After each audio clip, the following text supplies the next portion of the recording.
name is Shweta Sinha. As the United States is soon expected to officially roll out the boosters, those top infectious disease Dr. Anthony Fauci said 3 doses of the coronavirus vaccine can likely confer full protection. There was good reason to believe that third dose will actually be durable. And if it's durable, then you are going to have very likely a third dose regimen being the routine regimen. The CEN quoted him as saying a briefing on Thursday. Fauci, the director of National Institute of Allergy and Infectious Diseases, also cited 2 Israel-based studies that shows a decrease in infection among people who got a third wave or booster shot. The US Food and Drug Administration recently amended the emergency use authorizations for the Pfizer-BioNTech and Moderna COVID-19 vaccines to allow the administration of an additional dose to solid organs transplant recipients and other people who have an equivalent level of immunocompromise. But it hasn't been offered to all citizens. It's ultimate up to the US FDA to decide whether Americans should get 3 doses of COVID-19 vaccine, Fauci said. Meanwhile, both US drug makers Moderna and Pfizer have applied to FDA for authorization of a third dose either 6 months or 8 months after getting the second dose. The recommendation for the booster doses will likely lead to availability for a broad portion of the population, and doses could be rolling out as earlier as the week of September 20. US Surgeon General Dr. Vivek Murthy was quoted as saying, "At some point down the line, we may have a way of telling who needs an extra shot and who doesn't. Right now, we don't have the indicator, which is why we are recommending that not only people get vaccinated across the board, regardless of whether they were infected in the past or not, but also when it comes to getting these extra doses to sustain and extend your protection." Maharashtra Deputy Chief Minister Ajit Pawar on Friday asked citizens to follow all COVID protocols and guidelines set by the government to contain the spread of the virus in the state.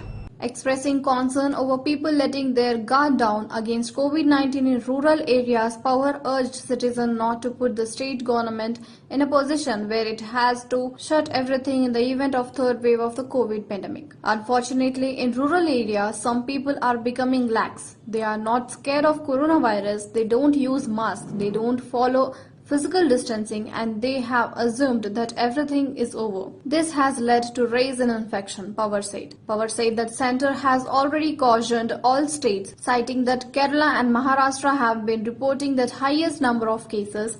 The Chief Minister has appealed to people from time to time, but some people politicizes the issue and resort to celebrating festivals, he said. All this should stop somewhere. People should not put the state government and administrations in a position where they have to close everything if the third wave hits, he appealed. When asked about reopening of schools, Pawar said discussions are being held with the concerned experts and a decision will be taken. There are 2 opinions. Some say schools should open after Diwali, while others say that should be reopened in the places where the COVID-19 positivity rate is 0. The Chief Minister, however, will take the decision, he said. The United States and the international community expects the Taliban to form an inclusive government with the representation from different communities and interests, Secretary of State Antony Blinken said on the Friday. As we have said, and as countries around the world have said, there is an expectation that any government that emerges now will have some real inclusivity, and that it will have non-Talibs in it who are representative of different communities and different interests in Afghanistan, Blinken told reporters. The Taliban is expected to announce the formation of the new government after the takeover of the country on August 15. We will see what, in fact, emerges, but I have to tell you that as important as what the government look like is more important still what any government does, and that's what we're really looking at. We are looking at what actions, what policies any new Afghan government pursues. That's what matters the most, he said. The expectations is to see exclusivity in government, but ultimately the expectation is to see a government that makes a good commitments that the Taliban have made, particularly in freedom of travel, not allowing Afghanistan to be used as a launch ground of terrorism directed at the US or any of the allies and partners, uploading on the basic right of Afghan people, including women and minorities, and not engaging in reprisals, Blinken said.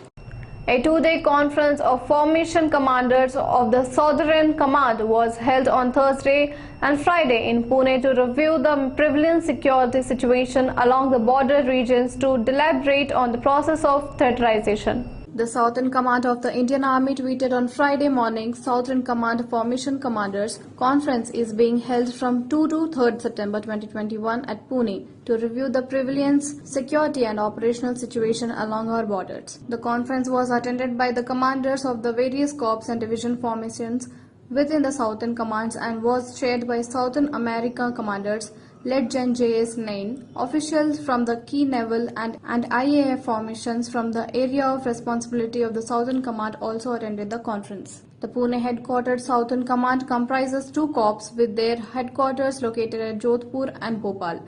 Among the status, formation in Maharashtra, Gujarat and Goa area with its headquarters in Mumbai, and the Dakshin Bharata area with its headquarters at Chennai. Conference of Army Commanders, Air Force Commanders and Naval Commanders take place on regular basis to review various operationals, logistics, training and administrative aspects within individual services. Tri-Services Commanders Conference are also held on regular basis to strengthen and promote jointness among the 3 services.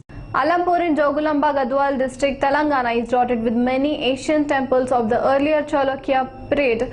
Sri Jogulamba of great antiquity is much revered by sources of devotees who throng the temple to offer their vows. Local myth consider the deity as a form of Shakti, the consort of Shiva and the daughter of Daksha. Sri Navabrahma temple contains 9 Shiva Lingam which are believed to have been concentrated by the Brahma, the creator. The most of these edifices are fairly intact but badly damaged. Many fine sculptural panels were either partly or completely obliterated due to the several centuries of the neglect, vandalism and ravage of the war. The site museum houses many fine sculptures. The most noteworthy among them is the fertility goddess Lajja Gauri, also known as Aditi Uttanapada. Locals, however, address her by the name of Nagna Kabanda. Further, one scarred structure that still retains its form glory and it is that Sri Nangameshwara temple, which was mostly like to build during the region of Vishnuvardhana. That's it from me and my team. For more updates, keep watching Crazy News.